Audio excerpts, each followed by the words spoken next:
오프닝 질문은 인생이 혹시 잘 될 때 불안해? 이거야. 아니요? 아니야? 아, 그럼 어때? 잘 되는 걸 즐겨야죠. 잘 되는 걸 네, 그쵸. 즐겨본 적 있어? 지금도 즐기는 것 같은데요? 아, 그래? 네. 나는 옛날에는 잘 될 때 되게 불안했던 것 같아. 항상 그래? 안 됐어가지고 뭔가 잘 되면 또 안 될 것 같다라는 생각이. 그러니까 즐겨야지. 그래? 그렇지. 그래서 이렇게 우리가 인생이 잘 될 때 이 복이 멈추지 않을까 불안하기도 한데, 이거에 대해서 오늘 시인이 아주 명쾌한 답을 준단 말이야. 그래서 그걸 한번 같이 보자. 1절을 보면 이렇게 나와 있어요. 보라, 형제가 연합하여 동거함이 어찌 그리 선하고 아름다운고 라고 얘기합니다. 여기서 형제가 연합하여 동거한다는 것은 언제를 얘기하냐면 다윗이 통일 왕국을 만들었을 때를 얘기하는 거야. 다윗이 통일 왕국을 세우기 전에는 사울이 왕이 되긴 했지만은 그렇게 중앙 집권화가 잘 된 상태가 아니었어. 그래서 사울이 죽고 나서 그 다음 아들이 왕이 됐고, 근데 이제 유다 쪽 지파는 다윗이 왕이 됐어. 그래서 두 개의 왕조가 세워진 느낌이지. 그러다가 다윗이 다시 통일 왕국을 완전히 이뤄가지고 그때를 배경으로 오늘 시편이 작성된 거야. 그래서 이렇게 모든 지파들이 연합하여 함께 왕국을 세운 것이 얼마나 아름다운고 라고 얘기한 거야. 이해가 되지? 그래서 그 아름다움이 어떤지를 2절과 3절에서 계속 설명해. 2절을 보면 이래. 머리에 있는 보배로운 기름이 수염, 곧 아론의 수염에 흘러서 그의 옷깃까지 내린 같고 라고 얘기해. 머리에 있는 보배로운 기름은 무엇을 이야기하냐면 제사장 선지자에게 붓는 그 머리에 붓는 기름을 이야기하는 거야. 그런데 아론이 그 기름을 맡고 있대. 그래서 그 아론 머리부터 기름이 충분히 떨어져서 이렇게 수염을 타고 흘러서 여기 팔 끝에 옷깃까지 흐른다라는 얘기를 하는 거야. 근데 이게 지금 말하는 게 뭘까? 바로 축복이 충만히 임한다라는 얘기인 거지. 그래서 아론의 수염이라는 이 표현은 무엇을 의미하냐면 그냥 축복이 아니라 하나님으로부터의 축복이라는 뜻이야.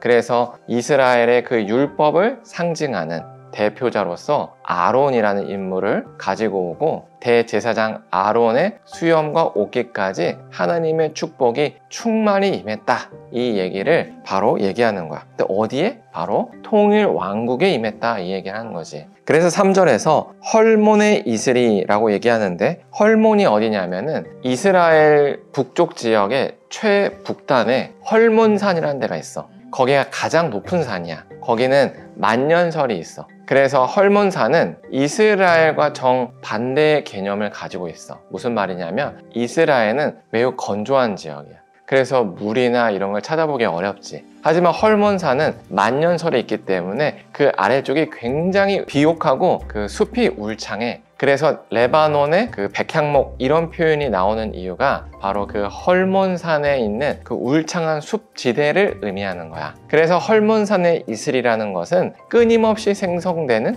생명, 또 풍부함, 또 풍족함, 생명에 대해서 얘기하는 비유가 헐몬산의 이슬이지. 그래서 그 헐몬산의 이슬이 매우 건조한 시온산들에 임했다라고 얘기하는 거야. 그러니까 무슨 말일까? 저렇게 풍성한 하나님의 은혜가 이제는 이렇게 건조하고 메마른 이 이스라엘 땅까지 충만히 임했다라는 얘기인 거지. 그래서 거기서는 시온산을 얘기해. 시온산의 여호와께서 복을 명령하시니 곧 영생이로다 라고 얘기해. 여기서 복이 영생이다 라는 이 표현은 한마디로 복의 영원함을 의미하는 거지. 그래서 이 1절부터 3절까지의 내용을 정리하면 이거야. 하나님께서 다윗을 세우실 때 너를 왕으로 세운다고 약속하셨고, 그렇게 하나님의 약속을 따라서 왕이 된 다윗은 정말로 통일 왕국을 이룬 거야, 약속대로. 그리고 그 통일 왕국은 얼마나 지속되느냐? 하나님의 풍성한 복을 따라서 영원토록 지속된다라는 것을 바로 1절부터 3절까지의 시적인 표현으로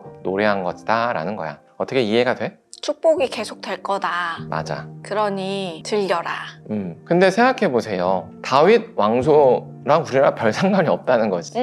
그러니까 통일 왕국이 일어났는데 그래서 뭐 이렇게 되는 거야. 그렇다면 우리도 언약에 참여하기 위해서는 예수님 앞으로 다시 나아가야 되는 거지. 근데 예수님은 우리에게 무슨 복을 줬지? 생명. 맞아. 바로 그거야. 예수님은 우리에게 하나님의 자녀가 되는 복을 줬고, 그리고 영생을 주신 거야. 그래서 그 복은 어떻게 된다? 충만히 임하고 영원토록 이어진다는 거지. 그리고 예수님께서 이루신 이루신 것은 정말로 사탄 마귀의 세력을 완전히 이기시고, 그래서 다윗이 통일 왕국을 세운 것처럼 예수님께서 이제는 온 우주의 왕으로서 지금 통치하고 계신다라는 거야. 그래서 그 예수님의 나라는 영원토록 이어지고 모든 복이 충만하다라는 것을 알 수 있어. 그러므로 우리가 그곳에 참여한 우리도 우리에게 임하는 복을 어떻게 생각할 수 있냐면 매우 충만하고 영원토록 임한다라고 생각할 수 있는 거지. 어떻게 생각해요? 그래서 맨날 여보가 얘기했던 게 있었는데, 내가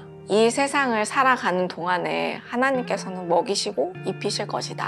그러다 결국에 입히지 않고 먹이지 않을 때가 오면 그땐 천국 갈 때다 라고 얘기했는데, 못 먹을까, 못 입을까, 못 살까 걱정하지 않아도 되겠다. 왜냐하면 그걸 걱정하지 않아도 하나님께서는 나를 먹이실 거고 천국까지 인도해 가실 거니까 나에겐 항상 즐거움이 있겠구나 라는 그런 생각을 했어요. 맞아요. 그것처럼 우리가 복에 대해서 단순히 뭐 돈 이런 걸로 생각하면 안 되고, 하나님께서 우리에게 주시는 함께 하심의 그 복을 생각하는 게 좋을 것 같아. 그런데 그 복은 그냥 잠깐 오는 게 아니라 우리가 천국 가는 그날까지 영원토록 함께 한다는 거지. 그래서 우리가 한 개 더 생각해 볼 점은, 우리가 복이라는 것에 대한 개념을 조금 달리할 필요가 있다고 생각이 들어. 뭐냐면 우리가 단순히 복이 나에게 계속 이어질까? 라고 했을 때는 상황적인 형통을 생각하기 쉬워. 우리가 실제로 신앙생활을 하면서 우리가 생각하는 복은 뭐냐면 바로 하나님이 우리와 함께 하신다야. 왜냐하면은 우리가 순풍을 맞아도 하나님이 함께 하지 않는다면은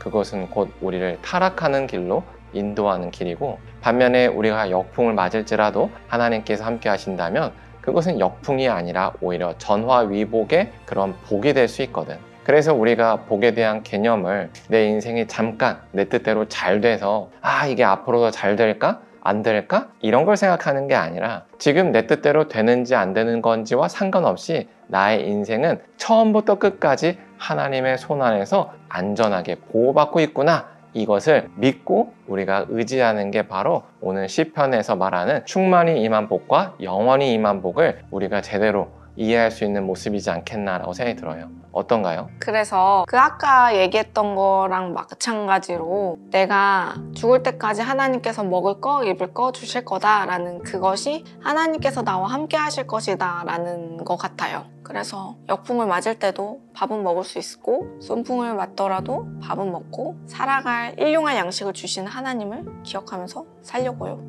그래요. 우리가 오늘 시편을 통해서 우리에게 임하는 복은 하나님 안에 있기 때문에, 그리고 예수님 안에 있기 때문에 언제나 충만히 임하고 또 영원토록 임한다라는 것을 기억해서, 우리가 내 뜻대로 내 삶이 잠깐 잘 풀린다고 해서 교만하지도 말고, 안 풀린다고 해서 좌절하고 원망하지도 말고, 우리는 언제나 하나님 안에 있기 때문에 잘 가고 있다라는 믿음으로 가면 된다라는 생각이 듭니다. 좋죠? 네! 네, 그래서 오늘 기도로 마칠게요. 사랑의 하나님, 시편 133편을 통해서 예수 그리스도 안에서 우리에게 임하는 하나님의 복이 충만히 임하고 영원토록 임한다는 것을 나눴습니다. 그 복이 단순히 우리의 뜻대로 우리의 삶이 풀려져 간다는 것이 아니라 하나님께서 우리와 함께 하신다는 그 임마누엘의 복이라고 고백합니다. 그래서 언제나 하나님께서 우리를 붙들어 주시는 것을 신뢰하여 내 뜻대로 인생이 조금 잘 풀린다고 교만하지 말게 하시고, 또 잠깐 안 풀린다고 해서 인생을 원망하고 좌절하지도 않게 하여 주시옵소서. 예수님의 이름으로 기도합니다. 아멘.